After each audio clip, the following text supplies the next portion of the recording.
Yeah, and we begin and we'll roll this countdown and then be right back.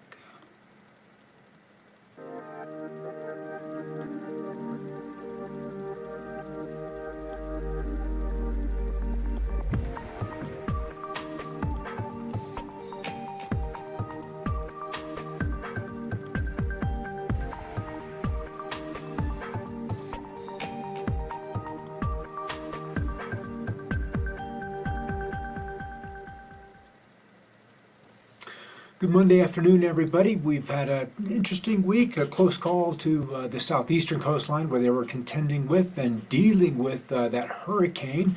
Whether it really happened, whether it didn't happen, it was really kind of a close call. If you were on that southeastern seacoast, then there was a kind of a close call.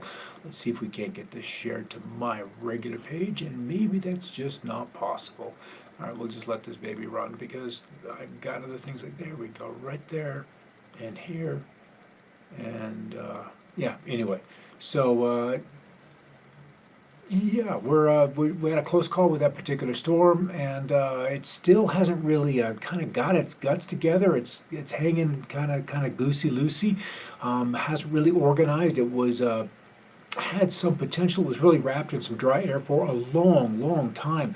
And with that, it was not able to kind of come together in a way that it was anticipated. You know, these folks like to chase storms, they like to chase hurricanes, and in doing that, they like to have a big, scary event to do so. And that's not what Isaias turned into. So it was kind of just ragged and just off the shore. So what we've got today is kind of a wait and see with that particular storm as we kind of watch that baby happen just off the coast of Florida now, off into Georgia, but it will just skim the coastline of North Carolina, probably, well, certainly within the next 36 hours, where there's no way around that baby right now. But we'll start in Australia, as we often do, with Weather Zone and their tweets over on Twitter, anticipating, or at least that headline to be Melbourne to have about a 4-day cold spell that hasn't been seen in the city since 1996, so about 25 years or so, the year John Howard was sworn in as Prime Minister.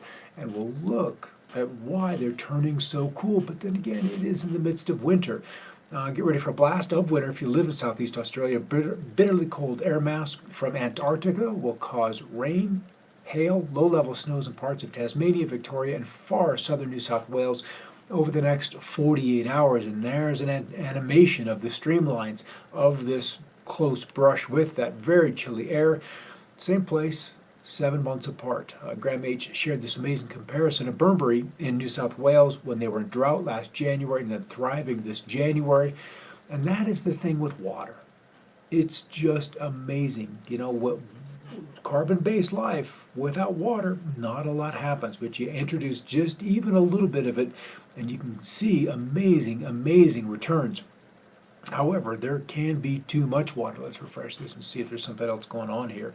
Well, we still have Isaias wreaking havoc across the Caribbean, more than 5.6 million affected and 109 killed, as about 640,000 acres of crop area destroyed by floods in India. And this has to deal with what's going on in China, as those Himalayan mountains, that massive wall of granite and simply rock that rises, 5 miles, 4 miles up, and then just acts as a dam for all that tropical air. We're just not getting a whole lot of moisture up and over that, but nevertheless, that mountain range incredibly effective at wringing out the water.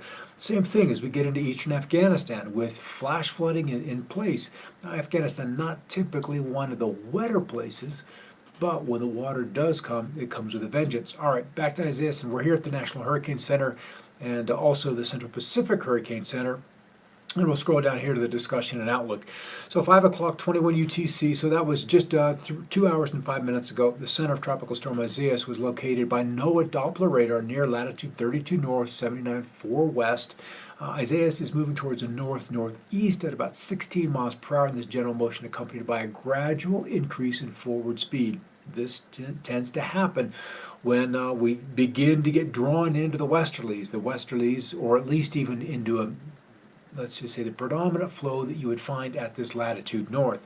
So it'll approach the coast of northeastern South Carolina and southern North Carolina with a hurricane warning in effect for this evening. The center will then move inland across eastern North Carolina tomorrow morning, Tuesday morning, then move along the coast of the middle Atlantic on Tuesday and continue it's across the northeastern U.S. Tuesday night. So it is accelerating, and we'll catch that in let's just pop over there, see if we can pull that out. So just off the coast of South Carolina, mid-South Carolina coast, you can see that eye very, very close. So it's just barely not a hurricane with those 70-mile-an-hour winds. So we're so close. And then we've got thunderstorms rolling through Augusta, upstate South Carolina, and it's those westerlies that are just kind of keeping this storm from becoming more than it could have been. So we'll continue with the shear and keep it in a semi-unfavorable environment, and that's just probably the best that we could ask for. All right, Victoria, Texas last night. Hey, Vicki and Robin, humbling and beautiful. It really is. This is just kind of humbling, beautiful, and just semi-scary with the nice big rain columns pouring out of the sky, and then these kind of structures. I'm always curious about what these look like in time lapse. When you see it's almost like somebody's got a bread mixer churning, and then there's one column going up, and then just over one of those loops, and then down comes the rain. So it's just this massive circulation system where we've got an updraft and then a downdraft. In this particular instance, very nearby. Updraft here, downdraft here, and then a scoop over, and then we'll probably see the pattern repeated. But that is kind of any way you look at it, that's kind of impressive. All right, Puerto Rico dealing with some overflowing dams in the wake of all of the rain that they had last week with Isaias, and it's just the infrastructure just did not get repaired after Maria, and that alone dealing with decades of neglect and mismanagement. So there's just a lot of work that's got to be done to get that little island up to snuff. I want you guys to come across this tweet and stop for a second. One, the floods in China have affected major crop growing areas that are responsible for a lot of food in China, and it's amazing how much of their Chinese crops also get exported to the States. There's a big back and forth. It's difficult to go into the grocery stores, even when I was in Puerto Rico, and not find broccoli that was grown in China. That doesn't make any sense. But nonetheless, that's the state of the supply lines we have across the world today. So this person anticipating a food crisis incoming by December through March, as China has been hit very hard, and once they kind of get their guts about them and get their feet back underneath them, they're going to have to go out into the markets and buy all of the food that they can to feed their population through the winter. So what we're going to likely see is some aspect of food inflation that really is not going to be anticipated because nobody's talking about it here. I mean, the Chinese flooding in the evening news is almost nowhere to be found. I can't say nowhere to be found, but it's not a headline as it should be because of its impact on us is ultimately going to be so great. Even now, 54.8 million people are affected by the floods in China, and as we look at some of the rainfall that's going to come this direction, there's a lot more rain, and there's even some tropical disturbances out here in past the Philippines that are going to make their way onto Chinese shores. Let's do this here first. Come all the way back. So what we're looking at is precipitation, total precipitation in millimeters, and the scale here at the bottom. Once we get into the pinks, 500 millimeters is ultimately a half a meter. A meter is roughly 40 inches, 39.3 inches. So we're looking at in the purples, we're looking at essentially 20 inches worth of rain. I'm going to run this and the reds and the purples into whites. We're halfway up that scale, so a foot of water, a foot plus, 13, 14, 15 inches.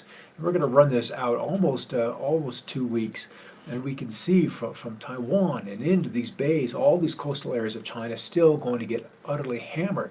And when you've got that much rain downstream, and water still draining out of these higher, the upper parts of the watershed, which are still anticipating above normal precipitation.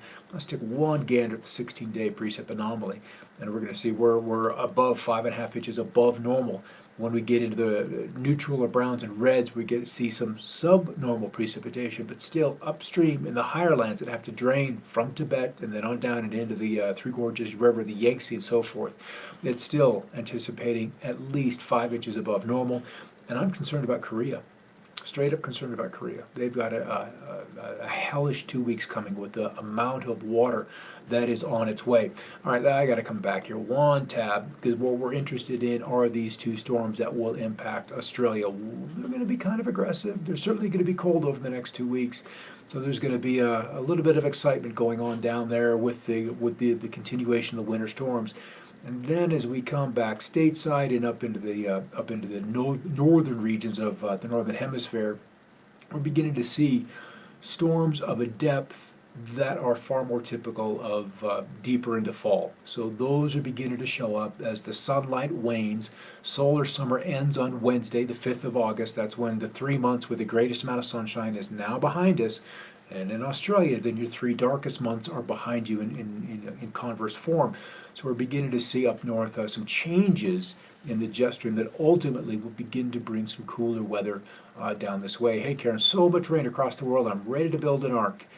Get some help, because once you build the ark, then you got to go get the 2x2, and not the 2x2 lumber, but the 2x2 animals to load them aboard. Unless we just want to do that all with genetics, or with time travelers, which could be kind of interesting to go retrieve specimens from the past and bring them in the future. That could be a whole new, that could be a TV series now, couldn't it? We'll talk about time travel and some of those thoughts, theories, potentials coming up in another perspective, coming up at 6 o'clock Mountain. So the Mountain West with showers and thunderstorms. I brought this up initially because yesterday at this time, the West was full of smoke. All the way from Arizona into Southern California, through Arizona or through Nevada, and then into Northern California. The fires were just intense, and the smoke that was out here was just incredible. At sunset, it was eerily gorgeous. And here we have the tropical storm off the coast of the Carolinas, and honestly, there's been a cool front that has just really plunged all the way south into Texas. It's about 2.5 weeks ahead of normal. There's the radar, we looked at that already.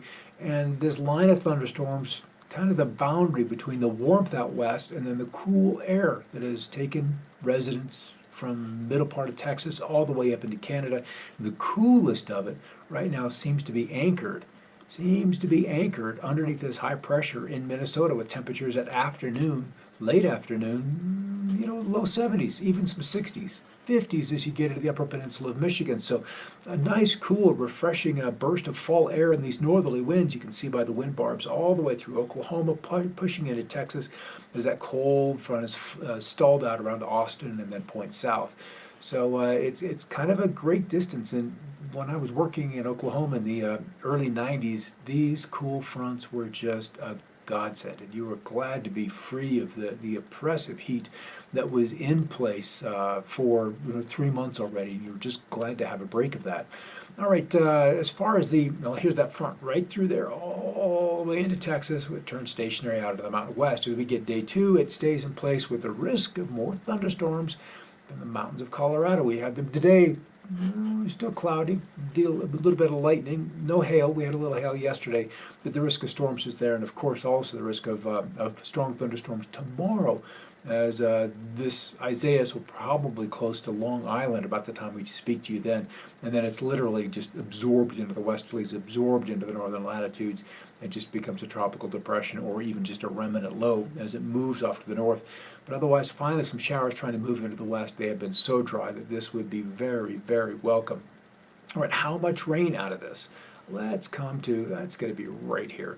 So we can have some 4, 5, 6 inch totals out of this storm as it moves through the Carolinas and then on up to the north. Now, they've been dry up here. The New England area is still kind of a bit on the dry side, with dryness to exceptional dryness, and maybe even some beginnings of some drought at the tips of far upstate New York and then along the St. Lawrence Riverway in northern Maine. But really the dry areas continue to be out west, with honestly some spreading short-term dryness. Everywhere you see an S through here, that is short-term dryness that has the capability of impacting pasture, impacting short-term crop growth. So that's something we need to kind of get a handle on. So can you please not take mosquitoes or cockroaches? Oh, the next time around. Yeah, I'm good with that. We could leave those behind unless, like so many other, let's say, obnoxious creatures, they find a way aboard a ship and then just, they're I don't want to say hijacked, but they're stowaways. That's the term, they're stowaways. And then they end up coming ashore towards the end. All right, out west, this high is in place. It's anchored there, but it is kind of taking some beating as the Pacific westerlies, that strong flow off the Pacific. You just open up the jet stream and it just hammers away at this ridge. And within 2-3 days, the top of it is kind of shaved away. And then the east finally, this guy right here, all of this cool air begins to be lifted out towards Canada and then into the North Atlantic. But the west gonna stay kind of warm, stays kind of dry, but certainly a little more unsettled. The Pacific Northwest, where they've been dry since January. Literally since January, they have been that dry. So this could give them a little bit of a break. So that's kind of where we are. Here's the dry. These creeks and streams are running at about 10 to 20% of their regular bankful is the term. So we need to get some rains in there to kind of lift that up. Good to see you on there, Ryan. It's always good to see you. You're always contributing to the conversation in one way or another that is leaves you thought provoked. That's a good thing. Okay, guys, back in about 45 minutes to take a look at another perspective and a topic that I'm wholly out of my league, and that's time. We all live in it, but it is kind of a mysterious beast. And so some of the curious anomalies that show up in time are little mental quandaries and things to think about and to ponder. Okay, back with that in just a few minutes, and we'll see you then. Otherwise, keep looking up, and we'll catch you tomorrow to see where this tropical storm ends up and who got soaked and who missed out on it completely. Take care. Have a great evening. Keep looking up.